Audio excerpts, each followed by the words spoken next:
December 4th, 1941, 14:20 hours. Kimki, northern Moscow suburb. Obergefreiter Klaus Becker crouches behind snow-covered tram station. Reconnaissance unit, 2nd Panzer Division. 28 years old. Stuttgart native. Veteran of France 1940, where victory came fast and clean. Russia proving different. Binoculars pressed against frozen face. Scanning eastward through winter haze. Moscow skyline emerges from white landscape like dark promise. Kremlin spires visible. Individual, distinct, 15 kilometers. Close enough to count buildings. Close enough to imagine Wehrmacht boots marching, red square cobblestones. Close enough to taste victory, metallic on tongue. Klaus's hands shake. Not fear. Cold. Temperature dropping hourly like stone down well. Thermometer reading -30 Celsius when Klaus checked dawn patrol. Morning was -20. Yesterday -15. Progression accelerating. Meteorological countdown toward something Klaus cannot name but feels approaching. Radio crackles static. Then Hauptmann's voice cutting through. Klaus responds without lowering binoculars. I see Moscow. Sir, I see the end. Tomorrow Wehrmacht launches final push. Capture city. Decapitate Soviet government. War concludes. Klaus permits himself brief fantasy. Berlin Christmas. Warm apartment. Greta's arms. Beer gardens reopening. Normal life resuming. War supposed to end 6 weeks ago. August victory confidently predicted by commanders who never experienced Eastern Front reality. Now December, but end finally tangible. Visible across frozen kilometers separating Wehrmacht from Soviet capital. Then Klaus notices something wrong. Bird falling. Raven, black against white sky, dropping like stone, hits snowdrift, body shattering, pieces scattering. Another bird falls, crow this time, then 3 more. Ravens, crows, magpies, dropping mid-flight, wings frozen mid-beat, falling dead from air. Klaus never witnessed this phenomenon. Birds freezing while flying, temperature murdering flight itself. Weather station officer approaches Klaus's position. Lieutenant Hartmann, 42, meteorologist conscripted from university post, clipboard trembling, not from wind, from reading written there. Herr Obergefreiter, thermometer malfunctioned. Klaus turns, lowering binoculars, broken how, reading -52 Celsius. Impossible figure. Instrument clearly failed. Klaus feels something shift in chest. -52. Beyond anything experienced Poland. France, even Russia until now. Check others. Hartmann's face reveals answer before words come. Already verified. 3 additional thermometers, all reading identical. -52 Celsius, -62 Fahrenheit. Hartmann pauses. Professional meteorologist confronting data contradicting experience. Coldest temperature ever recorded Moscow region. Possibly coldest temperature German soldier ever encountered anywhere. Klaus looks toward Moscow again. 15 kilometers. Might as well be 15,000.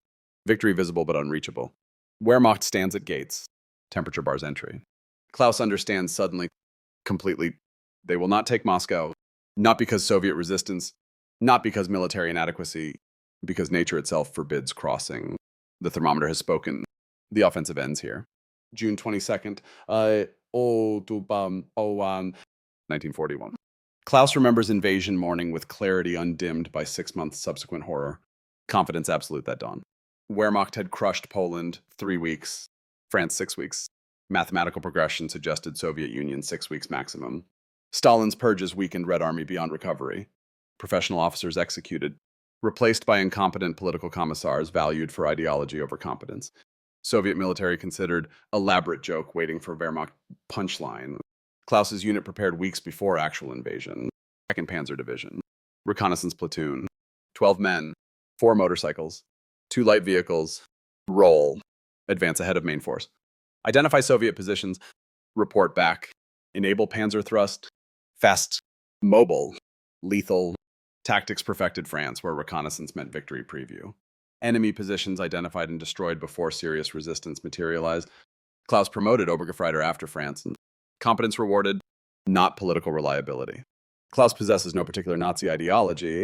Serves Germany, not party. Follows orders because soldier, not because believer. Engaged to Greta, school teacher from Stuttgart, 26. Sensible woman who wrote weekly letters reminding Klaus of world beyond war. Letters arriving regularly until October when logistics began failing and mail became sporadic luxury.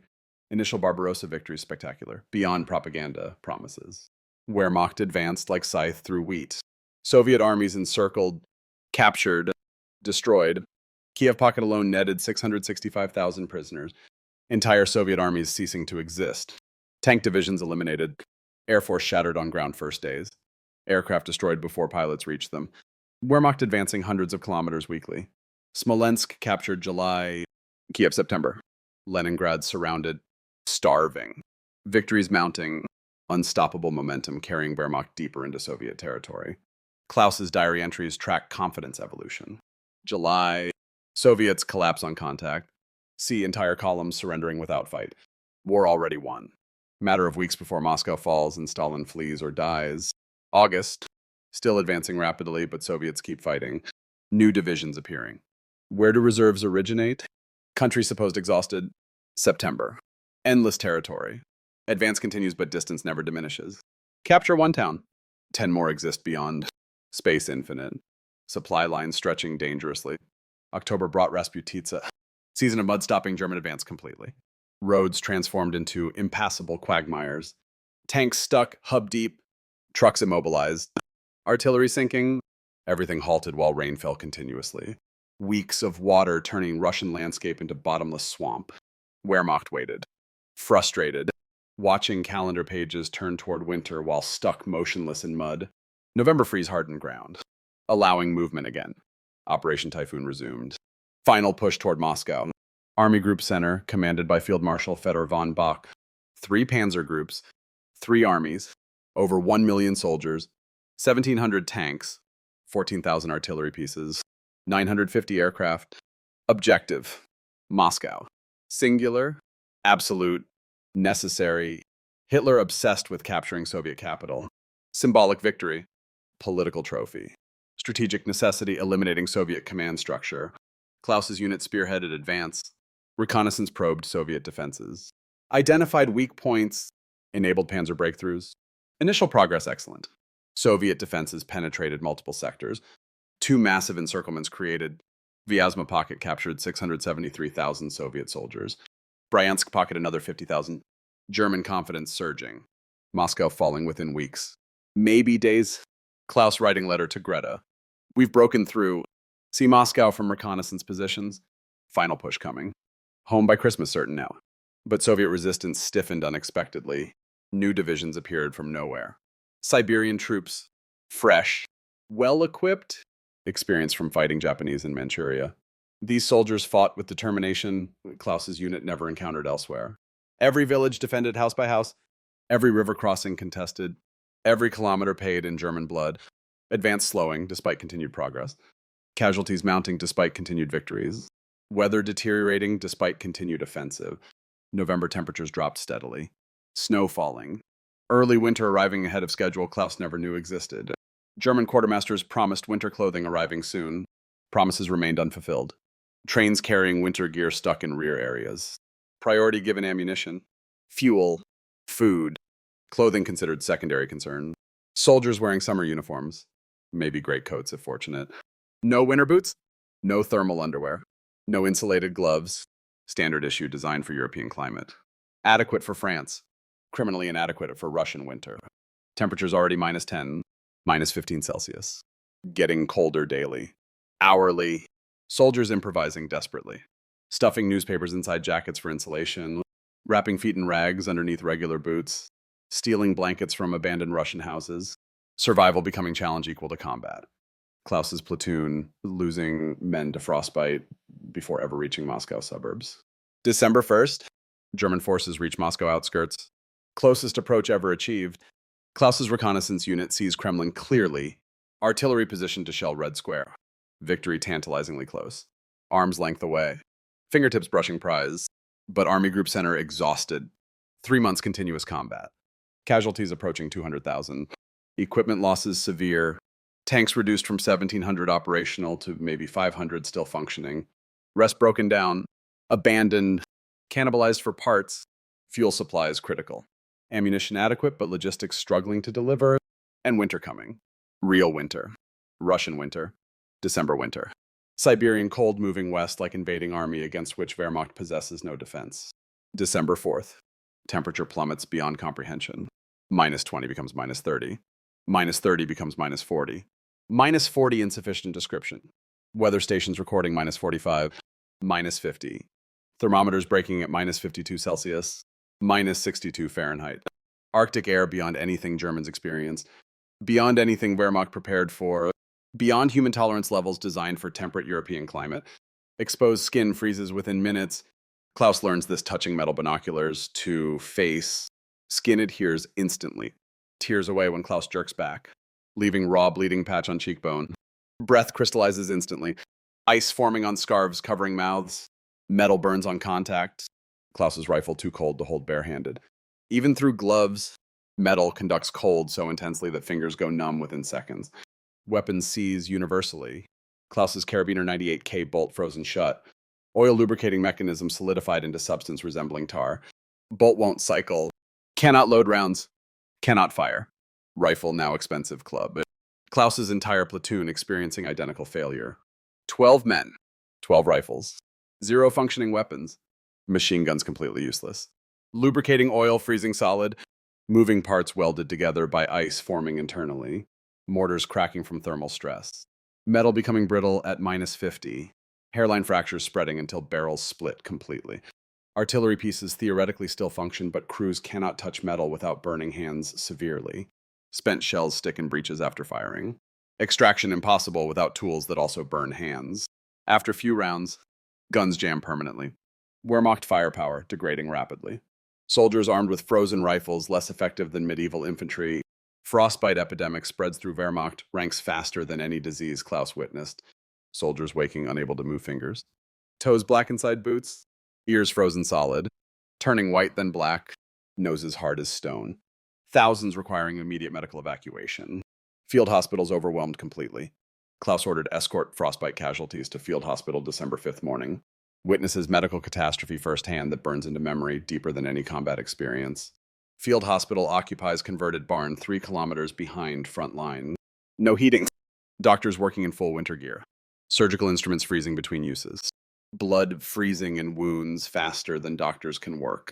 Scene resembling medieval butcher shop more than modern medical facility. Klaus sees Kurt Fischer first. Same company. Same platoon until yesterday. Kurt's feet black completely. Both feet. All toes. Flesh dead and rotting despite cold. Doctor examining briefly. No hesitation in voice. Amputation necessary. Both legs below knee. Immediately. No anesthesia available. Only morphine. Kurt receives injection. Barely dulls pain coming. Doctor gestures Klaus, hold Kurt down. Klaus grips shoulders while doctor saws. Bone cracking, audible. Sharp reports like rifle shots. Kurt screaming despite morphine. Animal sounds no human should make. Saw cutting through flesh. Bone. Frozen tissue shattering. Doctor working quickly. Efficiently. No time for gentleness. Stumps cauterized with heated iron. Smell of burning flesh filling barn.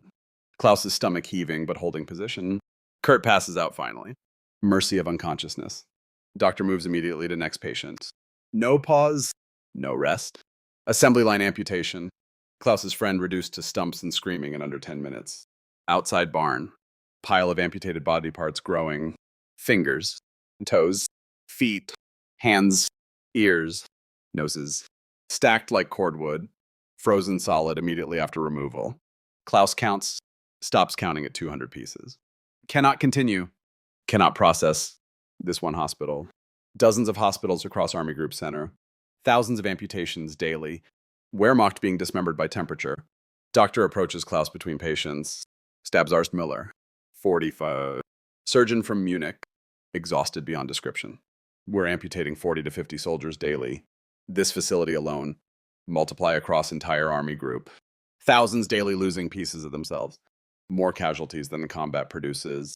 Weather wounding more Germans than Soviet bullets. Klaus asks, question burning in throat. When does winter clothing arrive? Müller laughs bitterly. Sound containing no humor. Trains stuck in rear areas. Priority given ammunition. Fuel. Clothing considered secondary. We're amputating soldiers because logistics prioritize bullets over boots. Brilliant strategy. Create army of cripples who cannot fight, regardless of ammunition availability. Müller examines Klaus's hands. Removes gloves despite Klaus's protest. Right hand. 3 fingers showing early frostbite signs. Index, middle, ring fingers white at tips. Left foot, 2 toes similarly affected when boot removed. Ears partially frozen. Tips white, face showing frostbite patches. Mild case currently, you're fortunate. Keep extremities moving. Maintain circulation. Don't let them freeze completely or you join amputation queue. Klaus considers this assessment 3 fingers damaged, 2 toes affected, ears freezing. Mild case. What constitutes severe if this is mild? Returning to position. Klaus observes company status. 180 men December 1st. Now 60 combat capable. 120 casualties. 0 killed in action. All frostbite. Disease. Exposure. Temperature eliminating Wehrmacht more effectively than Soviet resistance. December 5th evening.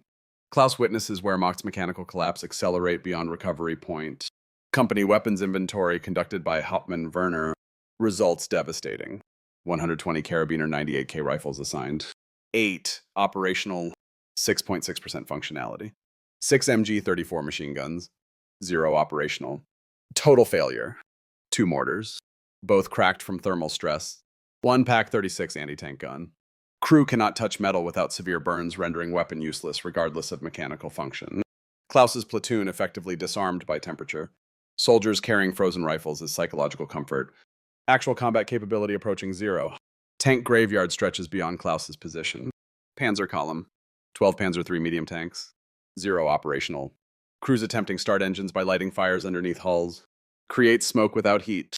Engine blocks cracking from cold. Metal fracturing. Oil thickened to tar consistency. Won't flow. Won't lubricate. Engines cannot turn over. Electric starters insufficient at -50 Celsius. Hauptmann Weber. Tank commander. Explaining situation to assembled crews. Panzer engines designed European temperatures. -10 Celsius maximum operational limit. We're experiencing -50, 40 degrees beyond design specifications. Transmission seizing.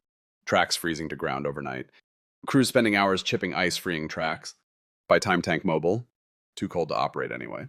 Weber continues. Voice carrying resignation Klaus recognizes. We're abandoning armor. Better freeze outside tanks than inside. Steel coffins trap cold. 5 men from 3rd Platoon froze to death inside Panzer IV last night. Found them this morning. Sought shelter inside tank. Tank became tomb. Better freeze and open where movement possible.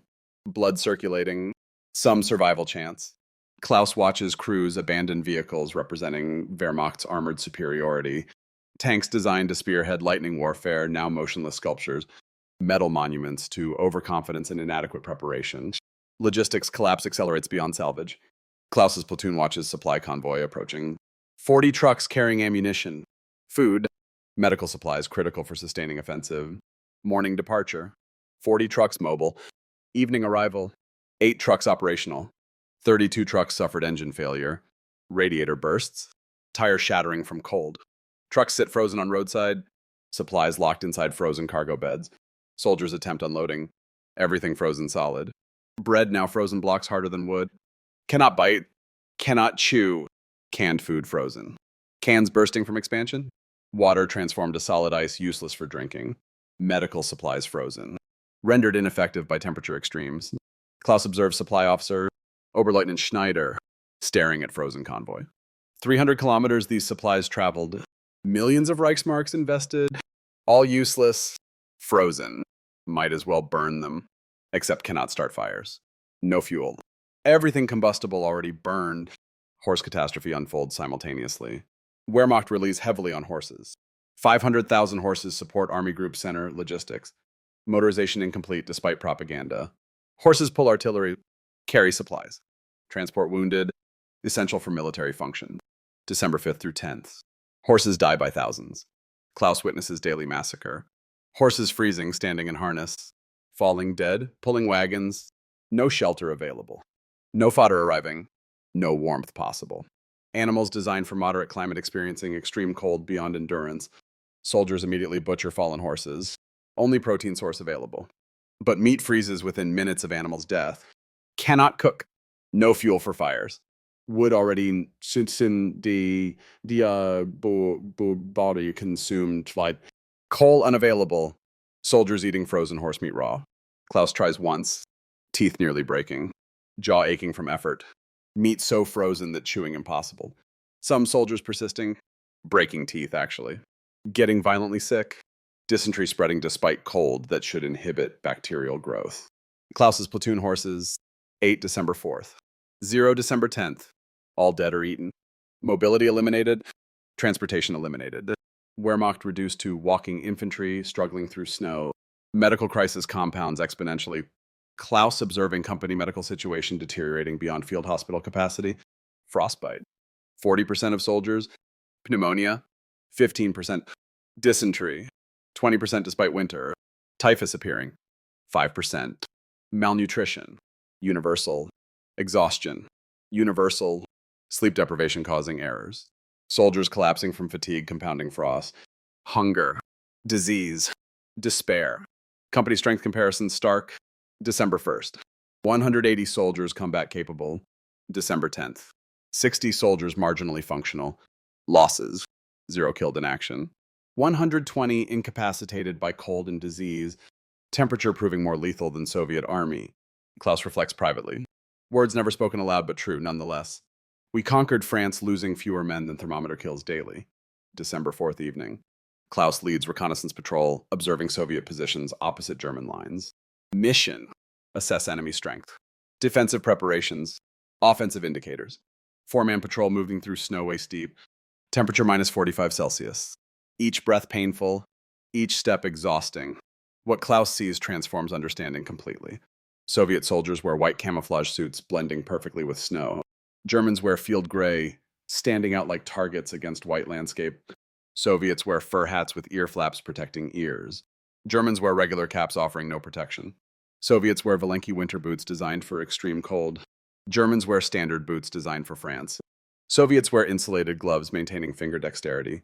Germans wear thin gloves providing minimal protection. Klaus test weapons comparison. His carabiner 98 cal, frozen solid.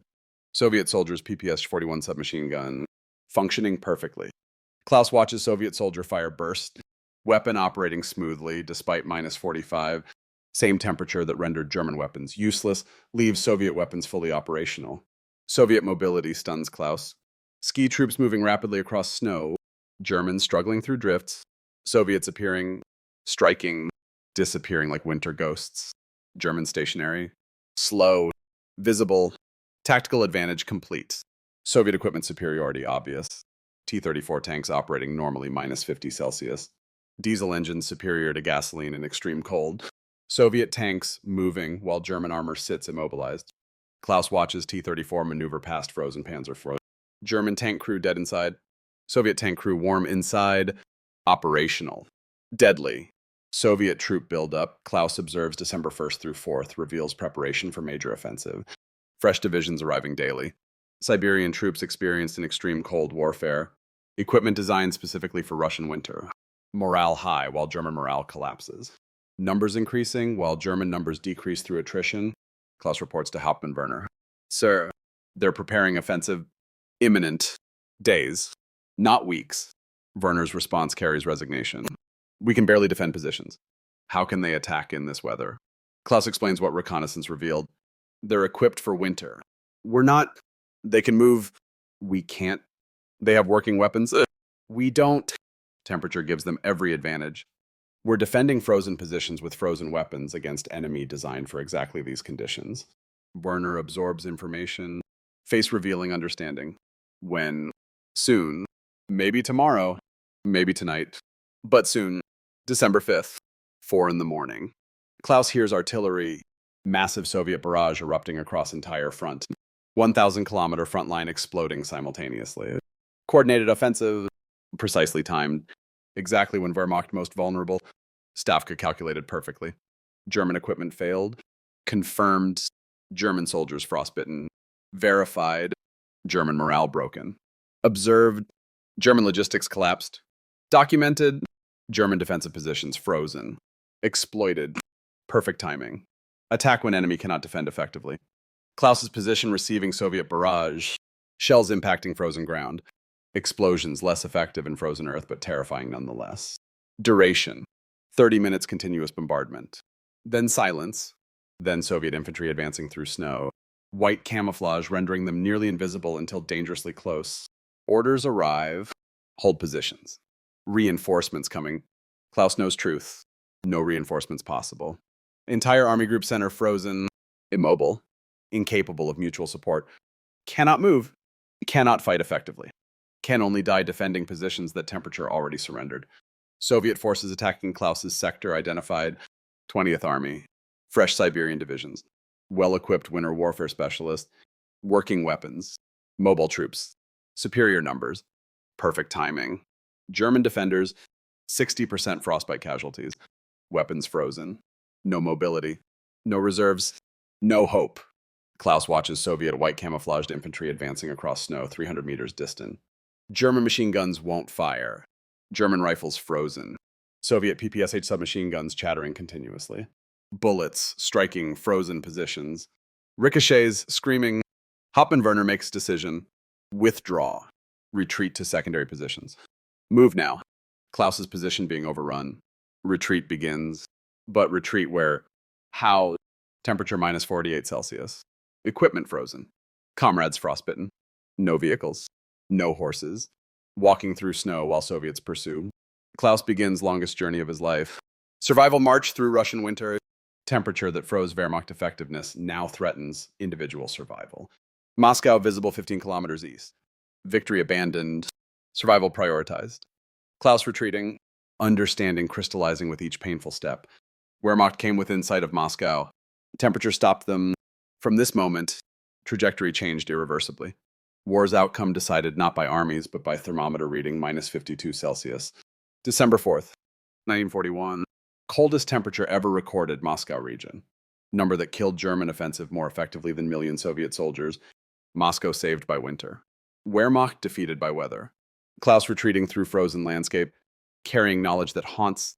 Nature proved more powerful than military might. Russian winter unforgiving. Preparation essential. Arrogance fatal. And victory visible across 15 kilometers, ultimately unreachable as moon. December 5th.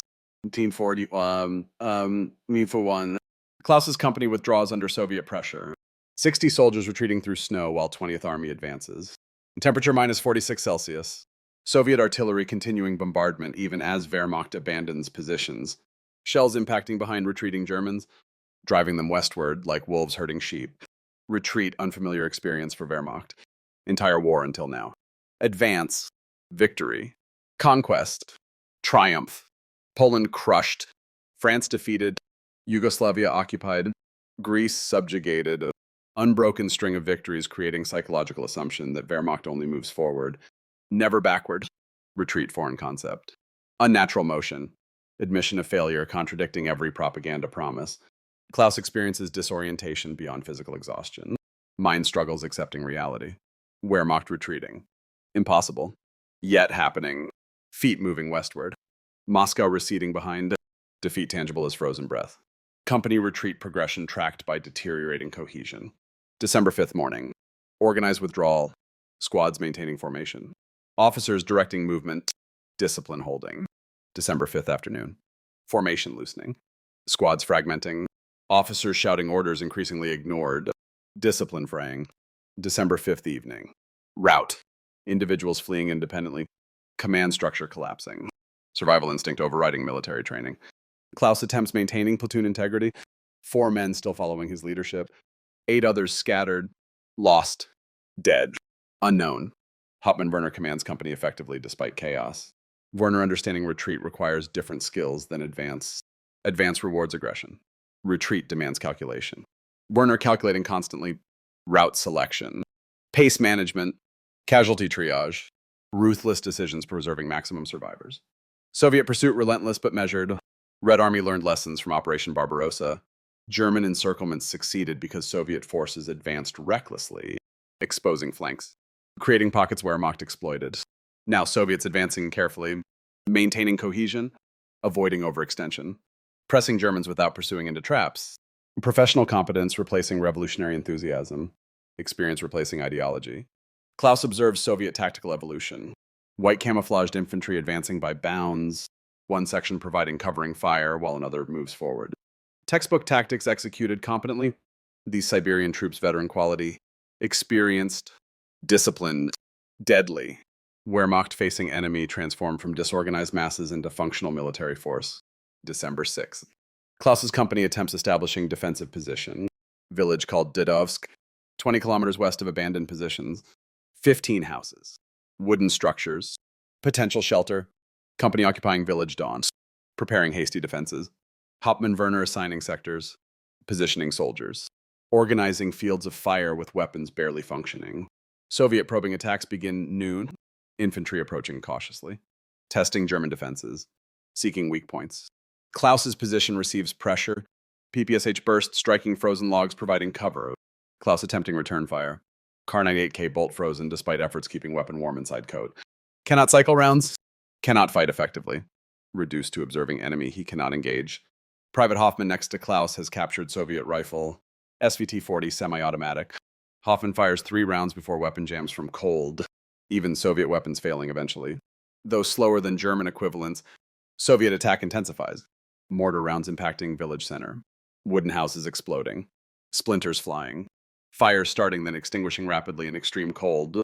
Klaus watches house burn briefly before flames die. Wood too frozen. Moisture too abundant. Combustion impossible sustained. Werner makes decision. Cannot hold. Withdraw before encircled. Company abandoning Didovsk after 6 hours occupation. Leaving 12 bodies behind. Soldiers dead from wounds. Frostbite. Exhaustion. Cannot carry casualties. Cannot bury dead. Frozen ground impenetrable. Bodies left were fallen. Becoming ice sculptures marking Wehrmacht retreat route. Klaus passes first bodies lining roadway during December 6th withdrawal. German soldiers frozen standing. Phenomenon Klaus witnessed earlier but now understanding mechanism. Soldier walking. Exhausted beyond limits. Stops momentarily to rest.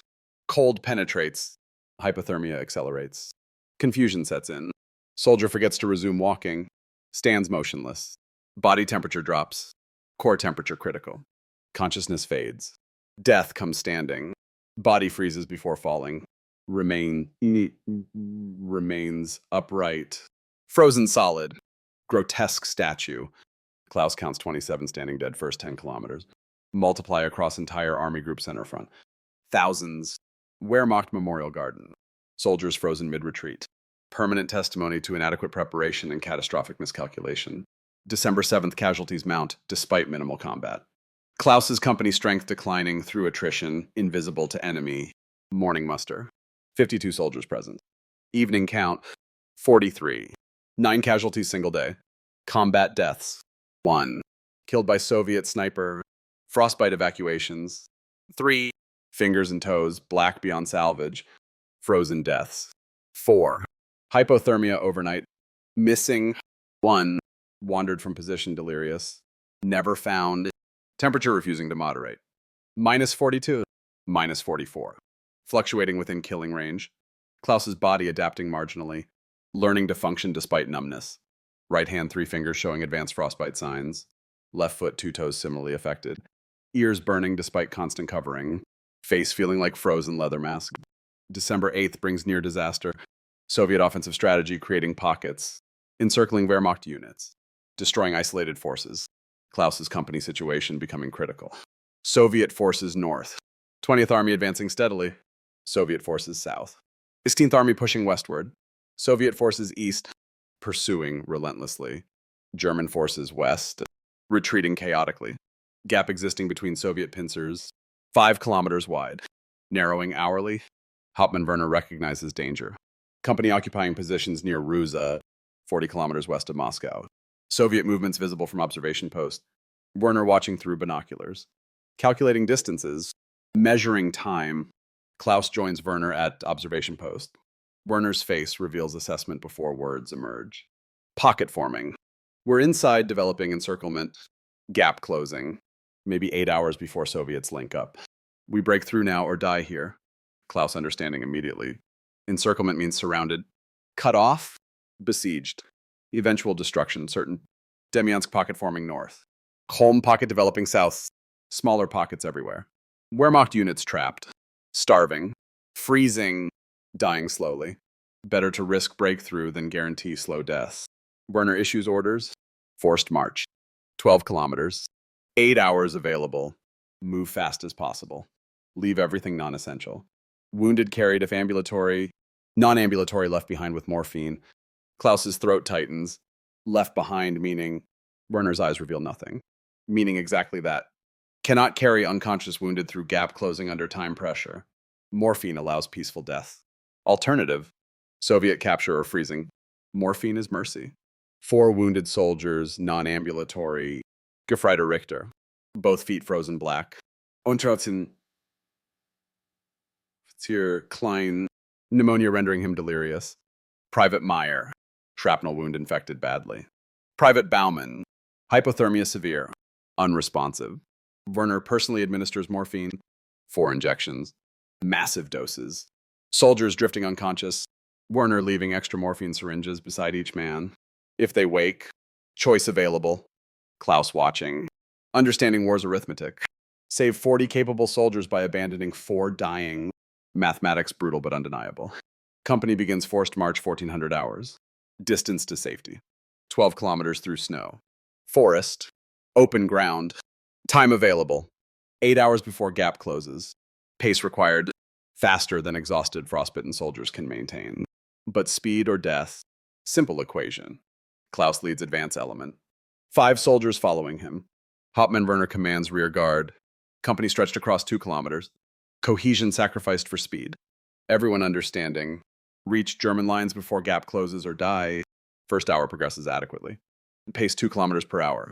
Soldiers motivated by survival instinct. Second hour deteriorates. Soldiers falling behind.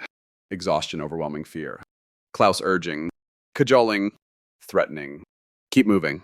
Faster. Death pursues. Third hour brings first collapse. Private Schultz stops. Sits in snow. Refuses to rise. Klaus attempts lifting him. Schultz pushing Klaus away. Voice slurred. Too tired.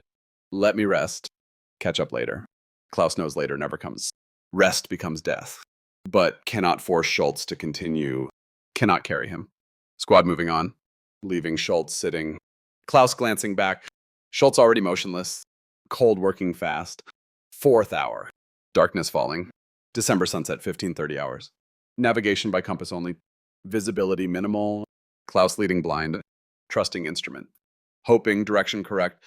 Temperature dropping further with darkness. Minus 48 Celsius. Exposed skin freezes instantly. Klaus's face covered completely. Breathing through scarf creating ice buildup. 5th hour sees 4 more soldiers collapse. Cannot continue. Sitting. Lying. Kneeling. Whatever position when strength fails becomes final position. Cold preserves them. Klaus passes frozen tableau. Soldiers becoming ice sculptures mid-retreat. War's grotesque art installation. 6th hour. Werner reaches Klaus's position. Rear guard catching up. Werner carrying wounded Gefreiter Hoffmann. Hoffmann's legs functional but frostbitten badly. Werner supporting him. Half carrying. Determination visible despite exhaustion. Klaus takes Hoffmann's other side. Sharing burden. Hoffmann semi-conscious. Mumbling about Stuttgart. Home. Mother. Hypothermia confusion beginning. Klaus and Werner carrying him between them. Stumbling through snow. Each step agony. 7th hour brings Soviet contact. Flares visible behind. Machine gun fire audible. Soviet forces closing gap. Pursuing stragglers. Klaus hears screaming. Distant. Brief. Silenced. Soviets catching slowest Germans. Klaus and Werner moving faster despite Hoffmann's weight. Terror energizing exhausted muscles. 8th hour. Klaus sees German positions ahead. Machine gun nests. Foxholes. Soldiers in field gray. 500 meters. Safety tangible. Klaus shouting. German positions ahead. 500 meters. Keep moving. Werner urging company forward. Final push. Move now. Run. Running impossible, but soldiers trying. Stumbling. Falling. Rising. Continuing. Soviet flares illuminating sky behind. Gap closing. Race between exhaustion and encirclement. Klaus and Werner carrying Hoffmann across final meters. Reaching German lines. Collapsing immediately. Medics pulling them into position. Machine guns opening fire. Covering stragglers still arriving. Soviet forces visible distance. Pursuing. Stopped by German defensive fire. Klaus lying in frozen foxhole. Lungs burning. Heart hammering. Mind blank. Survived. Reached safety. Escaped encirclement by minutes. Hauptmann Werner counting arrivals. Company started forced march. 43 soldiers. Now Werner's count precise. 29 arrived. 14 lost during 8-hour march. 2 killed by Soviet fire during crossing. 12 frozen during march. Bodies left behind. Frozen monuments marking retreat paths. Medic examining Klaus. Stabsarzt Müller. Same doctor who treated Klaus earlier. Müller removing Klaus's boots. Examining feet. Both feet, black toes. Severe frostbite grades 3 to 4. Standard procedure. Amputation. But Müller experienced cautious, professional, toes black but not gangrenous yet. Wait 48 hours. See if tissue recovers partially. Sometimes circulation returns. Sometimes tissue survives. Rush to amputate, often unnecessary. Patient sometimes preserves function. Klaus unconscious with fever 48 hours. Body fighting hypothermia. Infection. Exhaustion simultaneously. Waking December 10th. Mind foggy. Body aching everywhere. Müller checking feet. You keep toes. Barely. 3 toes partially lost. Tissue dead outer sections. Others damaged but viable. Circulation restored minimally. You're extraordinarily fortunate. Most cases this severe require full amputation. Your youth, constitution, and luck combined preserving function. Klaus's feet, permanent damage but functional, can still walk, can still fight. Unlike Kurt Fischer from Field Hospital, both legs amputated. Unlike thousands others losing limbs daily, Klaus survived Rusa gap by minutes. Kept feet by doctors' patience and tissues resilience. Lucky twice. How long can fortune sustain Russian winter? December 16th, 941. Klaus's depleted company receiving orders from Army Group Center. Entire Wehrmacht Eastern Front receiving identical directives simultaneously. Hitler's standfast order arriving via official channels. Typed orders. Unmistakable clarity. Impossible misunderstanding. Hauptmann Werner reading directive to assembled company. 29 soldiers remaining from 180 original strength. Werner's voice shaking slightly. Professional soldier reading orders contradicting every military principle learned. Führer directive. December 16th, 941. Point 1. No retreat under any circumstances. Point 2. Hold all current positions. Point 3. Fight where standing. Point 4. Surrender of position equals treason. Punishable by death. Point 5. Commanders ordering retreat relieved immediately. Point 6. Soldiers retreating without orders subject to court-martial and execution. Silence follows. Soldiers understanding implications. Orders demanding impossible. Stand fast while Soviets advance. Fight without working weapons. Defend frozen positions with frozen soldiers. Die in place rather than retreat strategically. Private asking question, everyone thinking, Sir, we have minimal ammunition. Spoiled food. Frozen weapons. Frostbite casualties exceeding combat strength. How do we hold positions indefinitely? Werner's response carefully neutral. Orders are orders. Wehrmacht obeys. But Klaus seeing Werner's eyes. Hauptmann disagrees profoundly but cannot say so. Obedience required. Dissent equals relief. Possibly worse. Klaus understanding Hitler's disconnection from frontline reality. Hitler in Rastenburg. East Prussia. Warm bunker. Adequate food. No exposure minus 50 Celsius. Hitler receiving filtered reports. Optimistic assessments. Information sanitized by subordinates fearing messenger shooting. Hitler believing willpower overcomes weather. Determination defeats temperature. German spirit conquers Russian winter. Hitler never witnessing Wehrmacht's actual condition. Never seeing frostbite epidemic. Never hearing amputation screams. Never smelling frozen corpses. Never experiencing minus 52 Celsius personally. Reality Klaus experiencing contradicts Hitler's assumptions completely. Temperature still minus 40 to minus 50 daily. Equipment still frozen. Soldiers still dying from cold faster than combat. Soviet offensive still advancing. Retreat only rational survival option. Stand fast equals death sentence. Slow execution by temperature and Soviet advance. Stand fast order consequences immediate and catastrophic. Soviet offensive strategy. Flowing water encountering obstacles. Water flows around rocks. Isolates them. Continues flowing. Wehrmacht ordered not move. Rocks in stream. Soviets flowing around static positions. Encircling them. Creating pockets. Major pockets forming rapidly. Demyansk. 100,000 Germans surrounded. Kulm. 5,500 Germans encircled. Dozens of smaller pockets everywhere. Thousands of Wehrmacht soldiers trapped, cut off, besieged. Luftwaffe attempting aerial supply. Inadequate. Aircraft cannot carry enough. Weather grounding planes frequently. Drops missing targets. Supply reaching maybe quarter of needs. Surrounded soldiers perishing slowly regardless. Klaus's position nearly becoming pocket. Werner observing Soviet movements December 17th. Southern Soviet forces advancing north. Northern Soviet forces advancing south. Both wings extending behind German positions. Encirclement developing. Hours remaining before pocket closes completely. Werner making decision that risks everything. Hauptmann calling Klaus to command post after dark. Werner's face illuminated by candle stub. Last illumination available. Map spread before him. Situation clear. We're being encircled. Tomorrow, possibly tonight. Pocket closes. Standfast orders forbid withdrawal. Disobeying orders means court-martial. Possible execution. Obeying orders means certain encirclement and probable death. I choose court-martial risk over certain death. We withdraw tonight. Unauthorized. If caught, I'm solely responsible. You understand? Klaus's response immediate. I follow you. Sir. Werner shaking his head. Not sir. Oscar. We're beyond rank formalities now. We're survivors making illegal decisions, preserving lives. Hitler's orders would waste. Call me Oscar. Klaus testing unfamiliar informality. Oscar. We withdraw where Werner indicating map. Current position. Exposed salient. Soviet forces 3 sides. Encirclement. 48 hours maximum. Withdrawal route. 15 kilometers west through forest. Avoid roads. Soviet patrols control them. Navigate by compass. Risk. Hide. Alternative. Certain encirclement. I accept risk. Company withdraws December 18th. 2200 hours. 29 soldiers moving silently through forest darkness. Temperature minus 42 Celsius. No vehicles. No horses. Carrying 4 wounded soldiers on improvised stretchers. Navigating by compass and moonlight reflecting off snow. Klaus leading advance element. 5 soldiers following. Werner commanding rear guard. Company spread across 1 kilometer. Moving slowly. Carefully. Silently. Everyone understanding. Detection means combat. Combat means casualties. Casualties mean failure. 3 hours into withdrawal. Soviet patrol encountered. Chance meeting. Mutual surprise. Forest clearing. Both groups entering simultaneously opposite sides.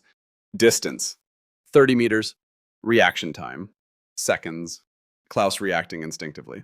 PPSH-41 captured from Soviet soldier weeks prior. Only weapon Klaus carries that functions reliably. Raising. Firing. Burst stitching across Soviet soldiers. 2 falling immediately. 3 others diving for cover. Returning fire. Brief firefight erupting. More hand-to-hand than ranged combat. Weapons barely functioning both sides. Klaus's PPSH working because Soviet designed for winter. German Kar 98 case frozen mostly. Soviet rifles similarly affected. Klaus closing with Soviet soldier. Man younger than Klaus, maybe 23. Terrified eyes visible in moonlight. Soviet raising rifle as club. Klaus shooting first. 3-round center mass. Soviet falling backward into snow. Blood spreading black against white ground. Klaus killing second Soviet soldier similarly. Close range. Face visible. Eye contact maintained until death. First kills Klaus experienced close enough to see expressions. Fear. Pain. Resignation. Faces Klaus will carry permanently in memory's dark corners. Necessary killing but haunting nonetheless. Firefight ending quickly. 5 Soviet soldiers dead. 2 German soldiers wounded. 1 seriously. Klaus checking casualties. Private Zimmermann. Stomach wound. Intestines visible. Fatal, certainly.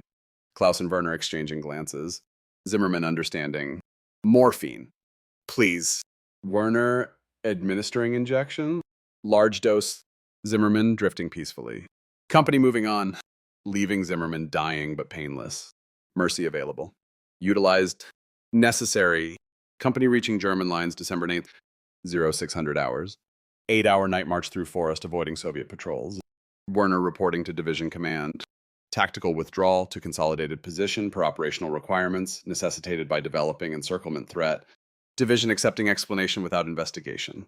No court-martial. Werner's gamble succeeding. Unauthorized withdrawal, saving 28 soldiers who would otherwise be trapped. Encircled, eventually killed or captured. Klaus alive because Hauptmann Werner prioritized reality over orders. Professional military judgment over political directives. Soldier welfare over ideological rigidity. December 9th through 31st. Klaus surviving 2-week withdrawal that surpasses all previous suffering. Wehrmacht retreating across 250 kilometers. Moscow to Klin, to Volokholamsk, to Gzhatsk, to Vyazma toward Smolensk. Normal march time, 5 days. Actual time required, 12 days. Winter explaining difference. Daily routine, Klaus experiencing morning waking frozen to ground. Ice coating uniforms requiring chipping free. Attempting fire starting, usually impossible. No fuel. Wet wood, frozen kindling. Eating frozen rations if available. Usually not. Supply convoys immobilized. Checking frostbite damage. Worsening daily despite medical attention. Resuming march westward through snow waist deep. Daytime march. Pace 1 to 2 kilometers hourly through drifts. Frequent stops for soldiers collapsing. Cannot help collapse comrades. Survival priority overriding compassion. Bodies left roadside. Frozen solid within hours. Soviet pursuit pressure constant. Preventing rest. Temperature -40 to -48 continuously. Evening if reaching shelter. Abandoned buildings when lucky. Open air when not. No heat source available. Huddling together for warmth. Guard rotations. 2-hour shifts, preventing sentries freezing to death at posts. Sleep impossible. Too cold. Too uncomfortable. Too dangerous.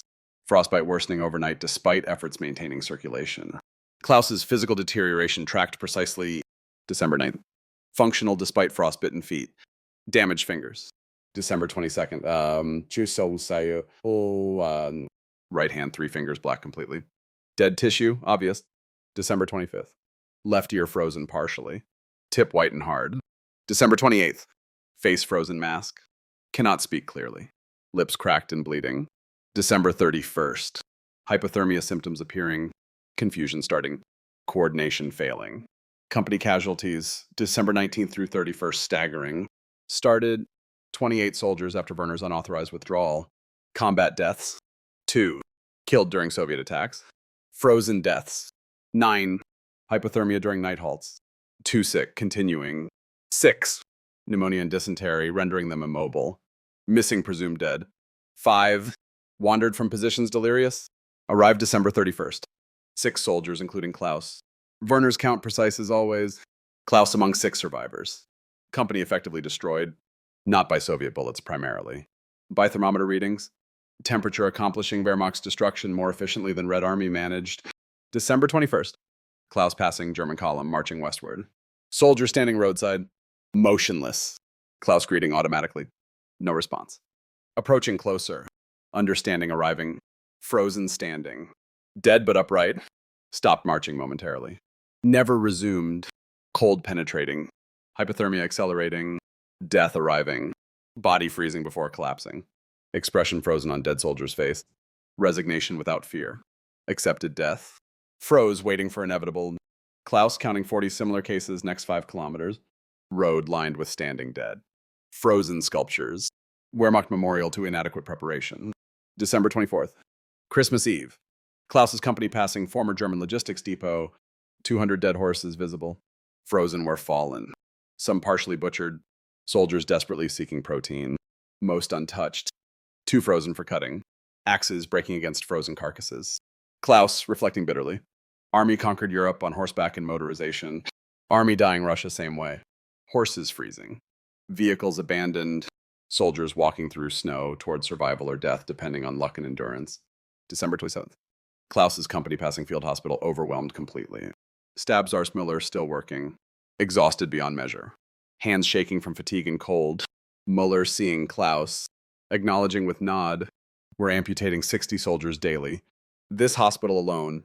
20 hospitals operating similarly across Army Group Center. 1,200 amputations daily. We're dismembering Wehrmacht trying to save it. Cutting away frostbitten pieces hoping to preserve soldiers who can eventually fight. Mathematical calculation.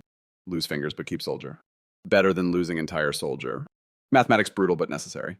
Pile of amputated body parts outside hospital. 3 meters high. Frozen solid immediately after removal. Fingers, toes. Hands, feet, arms, legs, ears, noses, thousands of pieces. Wehrmacht being cut apart. Body parts stacked like cordwood. Grotesque monument to winter's anatomical harvest. Klaus vomiting. Not from sight alone. From understanding, this represents defeat, not battlefield defeat. Which armies recover from biological defeat? Nature defeating army. Temperature dismembering Wehrmacht more effectively than Soviet attacks. Soldiers surviving winter will be crippled. Incomplete, damaged permanently. December 30th night. Klaus experiencing closest approach to death. Company attempting reach Vyazma. Distance, 30 kilometers. Started morning, evening, only 15 kilometers covered. Too slow. Darkness falling. Temperature minus 50 Celsius. No shelter visible. No village. No buildings. Open field stretching endlessly. Werner making decision. Dig snow caves. Sleep inside. Resume morning. No alternative available. Klaus calculating survival probability. Snow cave provides minimal insulation. Temperature minus 50 outside. Maybe minus 40 inside snow. Still lethal. But alternatives worse. Continuing march guarantees freezing during night movement. Stopping and open guarantees freezing faster. Company digging snow caves. Klaus sharing with Unteroffizier Hans Schmidt. Only other survivor from original platoon. Shared history creating bonds stronger than rank. Inside, snow cave dimensions barely adequate for 2 men lying close. No sleeping bags, just uniforms and greatcoats. Shared blanket taken from dead comrade weeks ago. Schmidt and Klaus huddling. Body heat shared. Survival, depending on mutual warmth. 2,200 hours. Klaus still conscious. Feet completely numb. No sensation remaining. Hands numb similarly. Face frozen into a mobile mask. But mind functional. Awareness maintained. Will to survive operating. Midnight. Klaus drifting. Hypothermia stage 2 developing. Confusion starting. Thoughts fragmenting. Reality blurring. Schmidt talking continuously. Keeping Klaus conscious. Voice penetrating fog. Stay awake. Klaus. Sleep is death. Talk to me. Tell me about Stuttgart. About Greta. About home. Keep talking. Keep thinking. Stay conscious. Klaus forcing words through frozen lips. Describing Stuttgart. Greta's smile. Apartment they plan renting after war. Normal life seeming impossibly distant now. 200 hours. Klaus hallucinating. Seeing Greta standing in snow cave. Extending hand. Smiling. Calling him home. Seeing Stuttgart streets. Summer warmth. Beer gardens filled with laughter. Reality and fantasy merging. Klaus reaching toward Greta's image. Schmidt slapping Klaus hard. Hallucinating. Stay here. Stay present. You're not in Stuttgart. You're in Snow Cave. Stay with me. Klaus's mind clearing momentarily. Understanding. Hypothermia stage 3 approaching. Without intervention. Death imminent. 400 hours. Klaus losing consciousness despite Schmidt's efforts. Schmidt himself hypothermic. Unable maintaining Klaus's alertness. Both drifting toward death simultaneously. 600 hours. Werner checking snow caves systematically. Ensuring soldiers survive night. Finding Klaus and Schmidt unconscious. Both hypothermic. Core temperatures critical. Death minutes away without intervention. Werner's emergency response. Dragging both men to surface. Forcing movement despite unconsciousness. Slapping faces. Shaking bodies. Compelling circulation. Walk. Move. Fight. Live. Klaus regaining consciousness slowly. Painfully. Mind returning gradually. Body responding reluctantly. Schmidt similarly recovering. Both damaged but alive. Werner forcing hot liquid into them. Melted snow warmed by body heat. Barely tepid, but warmer than ambient temperature. Klaus swallowing. Liquid burning throat frozen partially. Klaus survived closest approach to death. Not Soviet bullet. Not artillery shell. Thermometer. Temperature came within hour of killing Klaus. Survived through Werner's vigilance and fortune's continued favor. How much longer can luck sustain? January 1st, 942. Klaus's company reaching Vyazma defensive line. Temporary safety. Soviet offensive losing momentum. Winter affecting Soviets too, though less severely. Equipment designed appropriately. Clothing adequate. Doctrine adapted for conditions. Klaus meeting division medical officer. Statistics revealing December's catastrophic toll integrated into Klaus's direct experience rather than dry recitation. Klaus learning while receiving medical examination. Wehrmacht casualties December 1944 totaling 357,000. Combat deaths 14,000. Frostbite evacuations 98,000 documented. Likely 150,000 actual. Disease 45,000. Exposure deaths 28,000. December representing single deadliest month war to date. Temperature causing 72% casualties. Klaus's company mirroring larger catastrophe. December 1st, bomb 180 soldiers. January 1st, 6 survivors. 3.3% survival rate. Klaus understanding statistically he should be dead. Fortune and Werner's leadership explaining survival. Medical officer showing Klaus frostbite amputation records. 127,000 documented amputations, December. Fingers 48,000. Toes 52,000. Hands 12,000. Feet 11,000. Klaus's 3 fingers and 3 toes joining statistics, transforming Wehrmacht into army of cripples. Equipment losses equally devastating. Tanks operational 495 from initial 1,700. 71% loss rate. Vehicles operational 12,000 from 40,000. 70% loss. Horses surviving 110,000 from 500,000. 78% loss. Wehrmacht mechanically dead. Months rebuilding required. Initiative surrendered. Strategic advantage forfeited. Soviet counteroffensive results. Moscow relieved. Wehrmacht pushed back 100 to 250 kilometers. German pockets created requiring eventual relief. Soviet casualties approximately 1 million. German casualties approximately 400,000. Soviet losses higher numerically, but Soviet reserves deeper. Replacements available. Industrial capacity growing. German position deteriorating absolutely. Klaus's personal assessment brutally honest. Physical condition. Frostbite both feet. Damaged fingers. Ear loss. Facial scarring. 15 kilograms weight loss. Pneumonia recovering. Malnutrition ongoing. Combat capability 40% of June level. Mental condition. Morale collapsed. Confidence in victory nil. Will to fight transformed from conquering to surviving. Klaus writing letter Greta. Never sent. Too dangerous for censorship. Too honest for propaganda. We came to conquer Russia. Russia conquered us. We invaded summer. Winter invaded us back. We thought ourselves invincible. Temperature proved otherwise. If I survive, I'll carry Moscow winter inside me forever. Frozen memory, refusing thaw. Never warm again, regardless of climate. Moscow broke something in Wehrmacht. Maybe something in me will continue fighting because ordered. But we've already lost. Just don't know it yet officially. Temperature writes history, December 1941. Minus 52 Celsius. Coldest number. Deadliest number. Number that killed German dreams. Klaus assigned new unit. Reformed 2nd Panzer reconnaissance rebuilt from shattered companies. 6 men from Klaus's original 180. Strangers filling slots. Unit exists on paper but lacks soul forged through survival together. Orders received. Hold Vyazma until spring. Then new offensive. Klaus knowing offense impossible. Wehrmacht 2 damaged. But orders are orders. Wehrmacht obeys even when obedience meaningless. Temperature moderating. Minus 30 feels warm compared to minus 50. Relative warmth providing minimal comfort. Damage done. Wehrmacht effectiveness destroyed. Soviet survival assured. Moscow saved. German invincibility myth shattered permanently. Klaus survived December. Thousands didn't. Klaus carrying scars physical and mental. Moscow winter imprinted permanently. Understanding nature proves more powerful than military might. Russian winter remains unforgiving. Preparation matters more than courage. Arrogance kills more surely than bullets. Temperature killed more Germans than battles, December 1941. Minus 52 Celsius more effective than million Soviet soldiers. Klaus survived, but victory died frozen in Moscow snow, January 15th. 942. Klaus stationed Vyazma defensive line 2 weeks post-retreat. Frostbite damage initially stabilized, now deteriorating unexpectedly.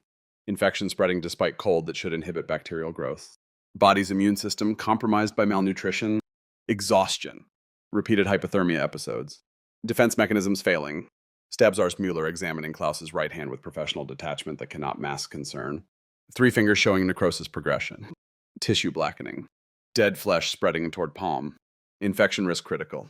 Sepsis possibility real. Mueller's assessment direct. Unambiguous. Infection spreading. Right hand index. Middle. Ring fingers necrotic beyond recovery. Must amputate immediately or risk systemic sepsis. Sepsis means death. Choice simple. Fingers or life. Klaus staring at damaged hand. Already lost 3 toes. Now losing 3 fingers. Body being dismantled piece by piece. Moscow's delayed harvest. Fingers or life. Some choice. Klaus's voice flat. Resignation replacing protest. Many soldiers facing worse choices. Both hands. Both feet. Eyes. You keep thumb and pinky. Can still grip minimally. Reconnaissance soldier needs functional hands, but you'll adapt. Others cannot. Klaus choosing life. Always choosing life despite accumulating losses. January 16th.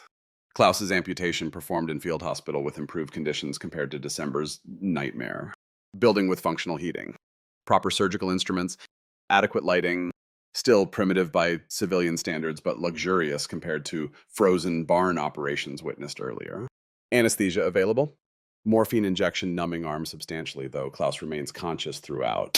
Preference and necessity combined. Limited general anesthesia reserved for major surgeries. Finger amputation qualifies as minor despite permanence. Muller working efficiently. Scalpel cutting flesh.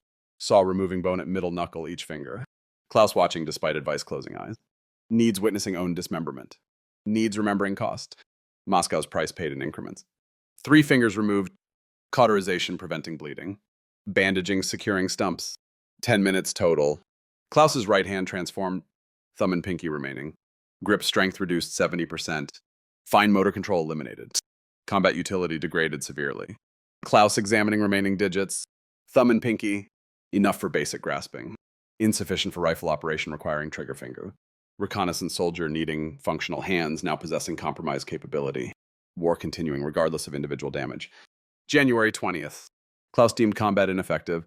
Medical evacuation required. Muller signing discharge papers. Medical assessment documenting injuries incompatible with frontline service. You fought admirably. Winter defeated you. No shame. Thousands similarly damaged. Go home. Heal. Live. War continues without you. Klaus's question emerging quietly. My company, Muller Consulting Records. Original 180 soldiers. December 1st. Current status. 6 survivors total. 3 evacuated, including you. 3 remain frontline. 174 casualties total. 94 frozen to death. 42 frostbite evacuations. 23 disease. 15 missing presumed dead. Company designation exists, but unit destroyed, essentially. You represent remnant. Klaus absorbing mathematics. 3% survival rate. Company obliterated not by Soviet bullets primarily, but by thermometer readings. Temperature writing casualty list more efficiently than enemy action. Klaus's journey home begins January 20th. Concludes February 15th. 4 weeks traveling distance normally covered 4 days. Winter disrupting logistics universally. Hospital train converted from passenger cars. 400 wounded aboard. Most frostbite casualties. Amputations. Severe exposure damage. Few combat wounds comparatively. Klaus observing fellow evacuees reveals Wehrmacht's anatomical toll. Both legs amputated. 40 soldiers. Both hands amputated. 12 soldiers. Face disfigured from frozen tissue. 60 soldiers. Blind from permanent snow blindness. 8 soldiers. Psychologically broken. Catatonic. Unresponsive. 100 plus soldiers. Shell shock diagnosis applied liberally. Actual cause often hypothermia brain damage. Klaus's condition relatively mild comparatively. 3 fingers. 3 toes. Ear tip. Facial scarring. Functional. Walking. Seeing. Thinking. Lucky compared to legless. Handless. Blind. Insane traveling alongside. Youth. Constitution. Fortune combining preserving Klaus beyond statistical probability. Train journey westward crosses landscape transformed by retreat. Vyazma to Smolensk to Minsk to Warsaw to Berlin to Stuttgart. Each kilometer revealing Wehrmacht's material hemorrhage. Abandoned vehicles lining roads. Frozen horses everywhere. Equipment dumps. Supplies destroyed rather than captured. Scorched earth practiced against own logistics when evacuation impossible. Klaus watching Russia disappear behind. Understanding never returning. War continues, but Klaus's participation concluded. Survived Moscow. Body damaged but alive. Mind scarred but functional. Lucky beyond deserving. February 15th. Klaus arrives Stuttgart, Hauptbahnhof. Greta waiting on platform. 26. School teacher. Sensible woman who wrote weekly letters until October, when Klaus's responses ceased. Greta seeing Klaus descend train. Seeing bandaged hand. Seeing scarred face. Seeing pronounced limp. Seeing haunted expression photographs never captured. Greta's composure fractures momentarily before recovering. Klaus, what happened to you? Klaus's response simple. Complete. Moscow happened. Winter happened. Temperature happened. I survived. Many didn't. Greta embracing Klaus carefully. Sensing fragility beneath surface. Klaus accepting embrace stiffly. Body forgotten how receiving affection feels. 6 months frontline living transforms touch perception. Gentleness foreign. Tenderness suspect. Survival reflexes requiring recalibration for civilian existence. Klaus's physical healing requires 6 months. Amputation sites healing slowly. Mobility recovering gradually. Weight returning incrementally. Face scarring fading marginally. By June 1942, Klaus resembles human again rather than walking corpse. Klaus's psychological healing never completes. Moscow winter permanent resident inside Klaus's mind. Nightmares nightly. Flinching at cold. Obsessive temperature checking. Compulsive finger counting despite knowing 3 missing. Survivor's guilt, observing intact civilians while remembering frozen comrades. Trauma manifesting continuously despite civilian surroundings. June 1942. Klaus appearing before medical board for discharge assessment. 3 doctors examining Klaus's records. Physical condition. Psychological state. Board chairman speaking formally. Obergefreiter Becker. Medical assessment concludes. Unfit combat duty. Partial disability. Honorable discharge granted. Wehrmacht, thanks you for service. Klaus receiving discharge papers. Free. Civilian again. War continuing without him. 28 years old. 3 fingers missing. 3 toes missing. Partial ear. Scarred face. Permanent limp. Nightmares nightly. Veteran at 28. Crippled at 28. Survived Moscow but never truly left. Winter followed Klaus home. Established permanent residence inside memory. Moscow's strategic consequences ripple globally while Klaus recovers Stuttgart. December 1941 battle reverberating across continents. Influencing decisions shaping war's trajectory fundamentally. Washington, D.C. December 10th. 3 days post-Pearl Harbor. United States War Department analyzing Moscow alongside Pacific Crisis. Intelligence reports revealing Wehrmacht's catastrophic condition. Strategic implications emerging clearly through American assessment. Germany fighting 2-front war. Britain and USSR simultaneously. Wehrmacht resources dividing. Soviet survival means prolonged Eastern Front bleeding Germany. American entry creates eventual 3-front war. Lend-Lease aid to USSR becomes viable investment. Stalin's government demonstrated resilience. Wehrmacht proved defeatable. Winter demonstrated ally potential. President Roosevelt deciding. Increase Soviet aid substantially. Stalin surviving means Germany cannot concentrate westward. Soviet resistance buying American mobilization time. Alliance opportunities developing. American strategists calculating coldly. Soviet casualties absorbing German strength. Every Wehrmacht division fighting USSR represents division unavailable opposing American landings. Soviet blood purchasing American time. Cynical calculation but strategically sound. Moscow's survival enabling American strategy's foundation. Tokyo. December 10th. Japanese Imperial General Staff emergency meeting. Critical decision pending. Attack North Soviet Union or Southeast Asian resources. Moscow results influencing profoundly. Arguments for attacking USSR. Eliminate Manchurian threat. Coordinate with Germany. Exploit perceived Soviet weakness. Arguments against. Soviet forces stronger than anticipated, evidenced by Moscow. Red Army functioning effectively. Siberian winter demonstrably deadly per German experience. Resources required exceeding availability. Arguments south. Southeast Asian oil, critical. Weaker colonial resistance expected. Naval superiority Pacific. Existing Pearl Harbor momentum. Against. Brings America into war definitively. Though Pearl Harbor already accomplished this. Moscow results tipping balance decisively. If Moscow fallen, Japan might have attacked north. Stalin fighting Germany and Japan simultaneously. Perhaps Soviet collapse. History altered dramatically. But Moscow held. Red Army demonstrated capability. Siberian winter proven deadly. Risk assessment concluding northern attack too dangerous. Decision. Attack south. Japan expanding southward. Soviet Union facing only Germany. Stalin transferring Siberian divisions westward. Using the Moscow counteroffensive without Japanese threat. Moscow battle preventing 2-front war for USSR. Enabling Soviet concentration against Germany. Changing Pacific and European theaters simultaneously through single battle's outcome. London, December 15th. Churchill analyzing Moscow with relief bordering euphoria. Britain fighting Germany essentially alone, June 1940 through June 1941. Germany invaded USSR, shifting pressure eastward. America entered, creating genuine alliance possibility. Moscow holding means Soviet survival as functional ally. Germany dividing forces indefinitely. Britain no longer isolated strategically. Eventual victory imaginable, though distant. Churchill writing Stalin. Congratulations, magnificent defense, Moscow. British people admire Soviet heroism profoundly. Alliance between our nations will bring victory.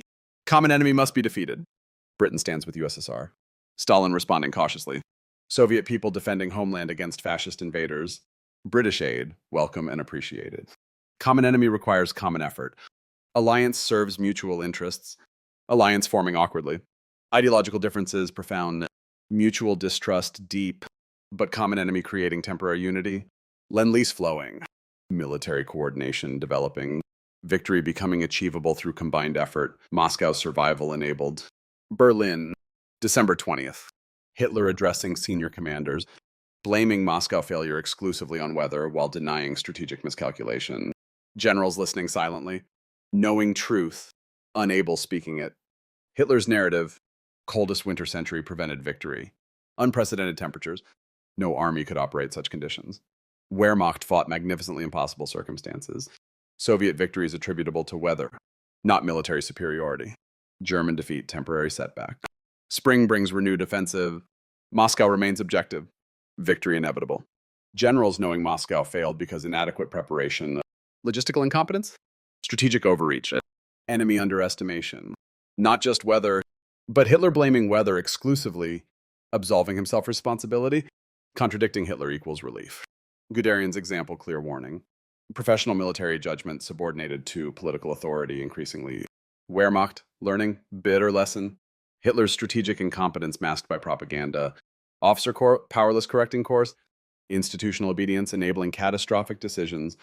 Propaganda warfare, both sides exploiting Moscow. German propaganda emphasizing winter severity exclusively. Coldest winter century. Unprecedented temperatures. Wehrmacht fighting magnificently. Soviet victories due weather, not skill. Defeat temporary. Spring brings victory. Triumph inevitable. German civilians initially believing. Later skepticism developing. Moscow becomes first crack in faith. Small initially, growing with each setback. Stalingrad widening. Kursk fragmenting. Bagration shattering. Each defeat enlarging until facade collapses. Moscow beginning process ending 1945. Soviet propaganda celebrating Moscow comprehensively. Red Army heroism highlighted. Stalin's leadership praised. Resilience demonstrated. Enemy driven back. Morale desperately needed. Civilian populations enduring hardships. Minimal rations. Horrific conditions. But Moscow victory providing hope. Sacrifices meaningful. Victory possible. Keep working. Keep fighting. Keep believing. Cinema newsreels showing Soviet soldiers advancing. German prisoners marching eastward. Captured equipment displayed. Moscow population celebrating. Propaganda affected because underlying truth existed. Soviet Union actually winning Moscow. Actually pushing Wehrmacht back. Actually surviving. Reality supporting narrative making propaganda believable. Wehrmacht's psychological damage from Moscow proves severe and permanent. Klaus observing through correspondence with surviving comrades 1942 through 1945. Letters revealing morale deterioration, progressive and irreversible. Hauptmann Werner writing Klaus March 1942. Eastern Front considered punishment posting now. Officers fear assignment. Soldiers dread orders. Western posting luxury. Eastern Front death sentence. Moscow broke confidence fundamentally. We fight because ordered. Not believing victory achievable. Survival replaces conquest as objective. Get through day. Make it home. Win war maybe. Probably not. Just survive. Wehrmacht defensive psychologically before defensive militarily. Unteroffizier Schmidt writing Klaus July 1942. Morale collapsing. Soldiers questioning everything. Why fight when defeat obvious? Why sacrifice when cause lost? Moscow taught us nature unbeatable. If nature defeats us, how defeat USSR? Space infinite. Population endless. Resources inexhaustible. Germany cannot win attrition war against Soviet Union. Everyone knows. Nobody says openly. Knowledge spreads regardless. Klaus accessing post-war Wehrmacht. Desertion statistics revealing progression. 941. Desertion negligible. Victory expected. 1940. Desertion increasing. Moscow reality setting. 1940. Desertion accelerating. Stalingrad catastrophe confirming. 1944. Desertion epidemic. Defeat obvious. 1945. Desertion universal. Collapse imminent. Moscow beginning deterioration. Wehrmacht believing itself invincible. Moscow shattering belief. Stalingrad confirming. Kursk demonstrating limitations. Bagration completing destruction. Discipline problems developing post-Moscow endemic. Wehrmacht discipline previously exemplary. Post-Moscow. Degrading continuously. insubordination increasing, combat refusal multiplying, self-inflicted wounds avoiding combat, alcohol abuse epidemic, theft from comrades routine, unauthorized retreats common, Moscow winter-breaking Wehrmacht spirit, never fully recovering despite continued fighting. Combat continues through 1945, but without conviction, without confidence, without belief in victory. Klaus observing Wehrmacht's final collapse 1945 from civilian distance, remembering Moscow December 1941, understanding connection. Moscow was beginning. We came 15 kilometers from capturing Soviet capital. Temperature stopped us from that moment, but trajectory changed irreversibly. We kept fighting, kept dying. But Moscow decided war's outcome. We just didn't recognize it then. Temperature wrote verdict December 4th. 1941, everything afterward merely execution of sentence. Klaus becoming amateur historian 1950s through 1970s. Studying battle he survived, understanding larger significance emerging through temporal distance and archival access, war's chaos yielding to scholarship's clarity. Klaus analyzing Wehrmacht casualties December 1941 compared to other periods. June through November totaling 743,000 over 6 months. December alone 357,000. January through March 400,000 over 3 months. Mathematics stark. December representing 48% of June through November, compressed into 16% of time. December deadliest month war to date.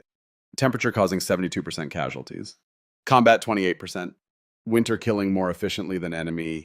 French campaign comparison illuminating Klaus's understanding. May through June 1940. 156,000 casualties yielding total victory. December 1941. 357,000 casualties yielding strategic defeat. Moscow numerically worse than France. France brought victory. Moscow brought disaster. Equipment losses devastating. Klaus learns through post-war records. Tanks operational 495 from 1,700 representing 71% loss. Artillery operational 8,200 from 14,000 representing 41%. Vehicles operational 12,000 from 40,000 representing 70%. Horses surviving 110,000 from 500,000 representing 78%. Wehrmacht mechanically crippled. Months rebuilding. Crucial time lost. Initiative surrendered. Strategic advantage forfeited permanently. Soviet perspective. Klaus reading through translated histories emphasizes multiple factors. Red Army defensive success stopping Wehrmacht. Counteroffensive success pushing Wehrmacht back. Winter warfare superiority through equipment. Tactics. Endurance. Strategic significance saving Moscow. Preventing collapse. But acknowledging weather helped substantially. Temperature aided significantly. Nature allied with USSR. Soviet veterans Klaus corresponding with during 1960s, 1970s detente offer nuanced perspective. Ivan Petrov, Soviet 20th Army veteran. Writing Klaus 1968, we fought bravely December 1941. But winter fought beside us. Temperature killed Germans we couldn't kill alone. We acknowledge both Soviet heroism and natural assistance. Both necessary, neither sufficient independently. Combined, they saved Moscow. Saved Soviet Union. Changed war. Klaus agreeing completely. Winter defeated Wehrmacht when Red Army couldn't alone. But Red Army capitalized on winter's effects expertly. Soviet victory equals human effort plus natural advantage. Both factors essential. Denying either falsifies history. Klaus considering counterfactual extensively. What if Moscow fall in December 1941? Scenarios proliferate. Soviet collapse possible but uncertain. Stalin evacuating Urals. Continuing resistance likely. Wehrmacht capturing Moscow but overstretched. Vulnerable probable. Soviet recapturing eventually possible. German occupation unsustainable given logistics. Klaus's conclusion. Moscow falling wouldn't guarantee German victory. Too many variables. Soviet resilience demonstrated, but Moscow holding guaranteed Soviet survival opportunity. Holding provided reorganization time. Created recovery foundation. Generated morale boost. Enabled resistance continuation. Whether Moscow's fall would end war. Debatable. Unknowable. Whether Moscow's survival enabled eventual Soviet victory. Undeniable. Documented. -52 Celsius acquiring symbolic significance transcending meteorological measurement. Klaus understanding temperature's historical meaning through decades reflection. -52 equals coldest temperature ever recorded Moscow region. Equals December 4th, 1941 specifically. Equals moment German offensive stopped completely. Equals beginning Wehrmacht retreat. Equals turning point Eastern Front. equals symbolic representation of nature's power over human ambition. Soviet textbooks mentioning -52 prominently. German veterans remembering -52 universally. Klaus carrying -52 permanently in memory. Number representing larger truth beyond digits. Temperature defeated Wehrmacht.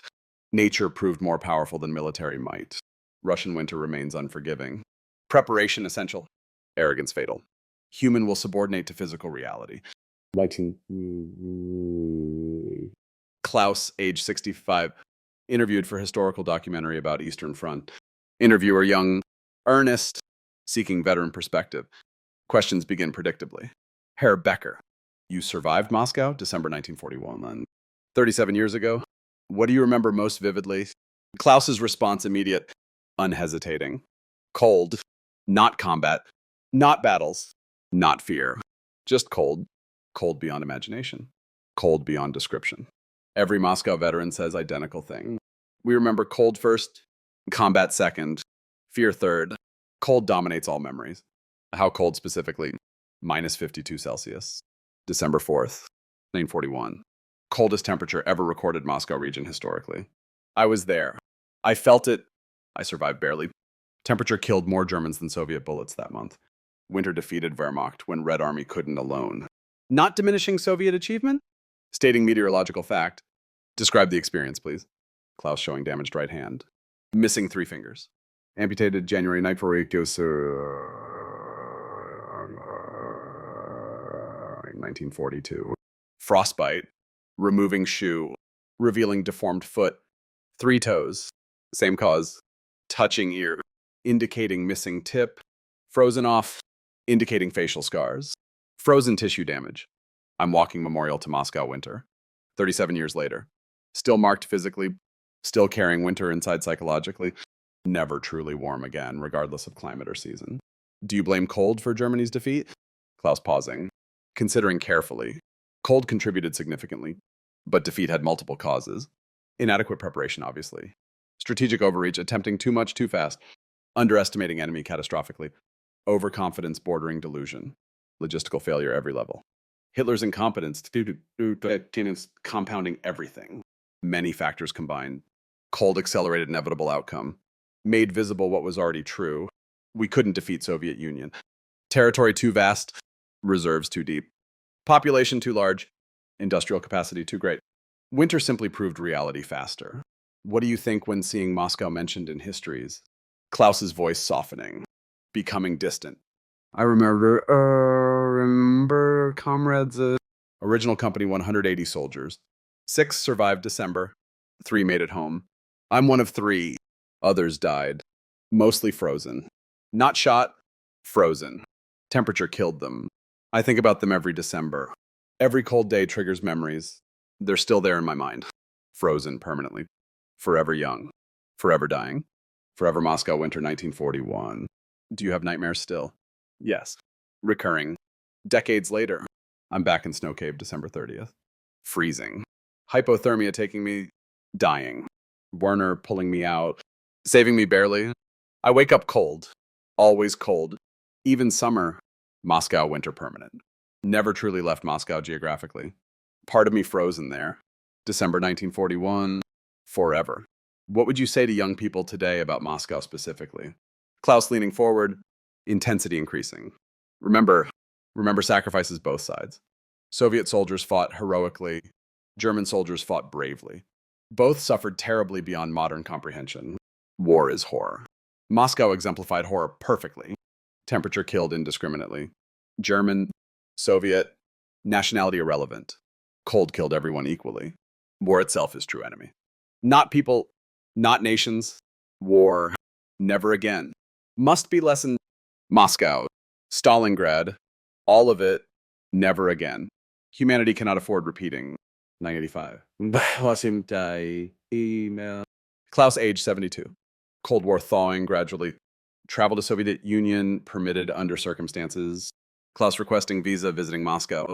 First time since 1941. 44 years later. Request approved, surprisingly. Soviet authorities allowing German veterans visiting battlefields under supervised conditions. Klaus traveling Moscow with mixed emotions. Anticipation. Dread. Curiosity. Closure seeking. Memories flooding as aircraft descends. Landscape below still recognizable despite urban development. Moscow expanded, but core geography unchanged. Kremlin standing.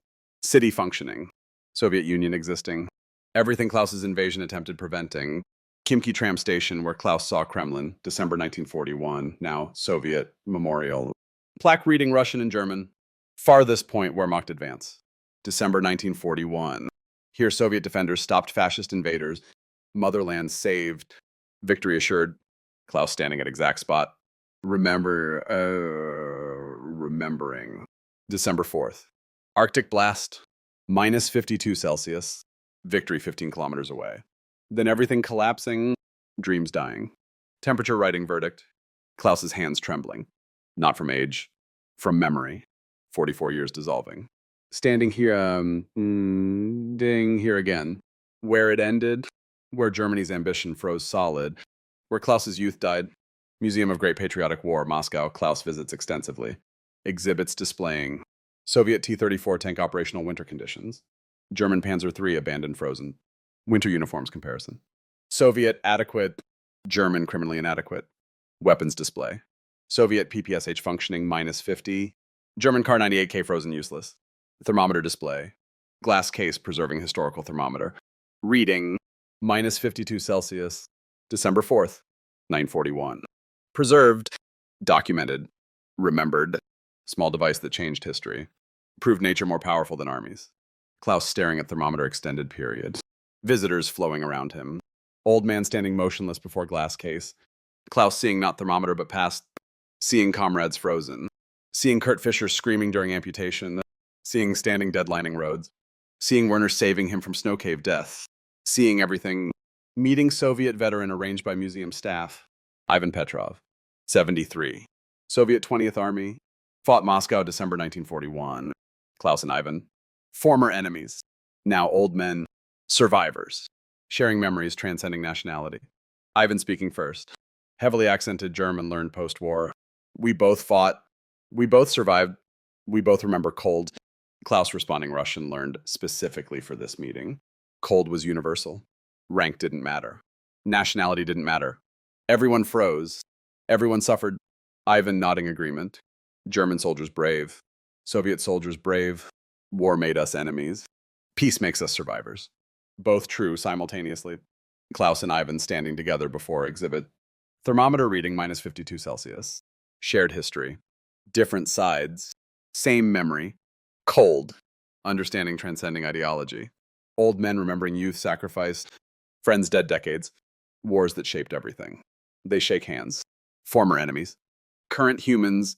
Survivors of Moscow winter that killed indiscriminately. Klaus's voice quiet. Words measured. We were both young. Both following orders. Both believing causes. Both nearly dying. Temperature didn't care about our beliefs. Cold killed equally. Ivan responding. Eyes reflecting similar haunting. Winter was great equalizer. Soviet. German. All froze, same. All suffered identical. All carried scars, physical and mental. We survived. Lucky. Thousands didn't. We remember for them. Klaus and Ivan exchanging addresses. Promising correspondence. Finding friendship across former enmity. Shared trauma creating bond, stronger than ideology. Both understanding war's futility, nature's power, human fragility, survival's randomness, memory's permanence. Klaus's final Moscow experience most powerful. Standing alone, Kremlin viewing platform evening before departure. Looking westward toward Khimki, where German offensive died 44 years prior. City lights spreading. Moscow alive. Vibrant. Functioning. Soviet Union existing despite Germany's attempt eliminating it. Klaus reflecting on life's arc. 28 arriving Moscow 1941. Confident in victory. Whole in body. 28 leaving Moscow 1942. Shattered in body. Broken in spirit. 72 returning Moscow 1985. Aged in body. Wise in understanding. Full circle. Closure approaching. Klaus understanding finally. Completely. Moscow winter wasn't punishment. Wasn't injustice. Was reality. Nature operating according to physics. Not politics. Temperature minus 52 Celsius doesn't recognize flags. Ideologies. Ambitions. Cold simply exists. Kills equally. Reminds humans of fundamental truth. We're mortal. We're limited. We're subject to forces beyond control. Wehrmacht came to conquer. Nature conquered Wehrmacht. Simple equation. Inevitable outcome. Klaus's survival random. Fortune's gift. Undeserved but accepted. Klaus living 72 years because thermometer stopped at -52 instead of -60. Because Werner pulled him from snow cave. Because tissue recovered marginally. Because luck favored marginally. Nothing more. Nothing less. Klaus speaking aloud despite solitude. Words for himself. For memory. For understanding. Moscow winter froze more Germans than bullets killed. Temperature defeated Wehrmacht when military force alone couldn't. Nature reminded humans. We're mortal. Weather doesn't care about flags. Politics. Ideologies. Ambitions. Cold kills equally. That's ultimate lesson. Moscow in 41. -52 Celsius. Remember, always remember, Klaus returning Stuttgart shortly after. Continuing life. Corresponding with Ivan Petrov regularly. Sharing memories. Finding peace through understanding. Accepting past. Living present. Appreciating survival. Klaus dying peacefully 1989. Age 76. Natural causes. Survivor to end. Greta beside him. Children present. Grandchildren nearby. Life lived fully despite Moscow's damage. Family created. Love shared. Years accumulated. But Moscow never leaving. Winter resident inside until final breath. Klaus's last words to Greta. I'm cold. Always cold. Moscow never left. Decades after Klaus's death. Historians continue studying Moscow 1941. Battle's significance undimmed by temporal distance. Turning point recognized universally. Moment German invincibility shattered. Moment Soviet survival assured. Moment nature demonstrated superiority over human ambition. Temperature -52 Celsius. December 4th, 1941. Remains coldest ever recorded Moscow region. Number entered history books. Number taught Soviet schools. Number remembered by veterans. Number symbolizing larger truth. Winter froze more Germans than bullets ever could. Wehrmacht casualties December 1940. 357,000. 72% weather caused. Moscow saved. Soviet Union survived. Wehrmacht myth destroyed. German offensive frozen permanently. Nature victorious over human will. Temperature writing. Final verdict in ice and blood and frozen corpses and amputated limbs and broken armies and shattered dreams.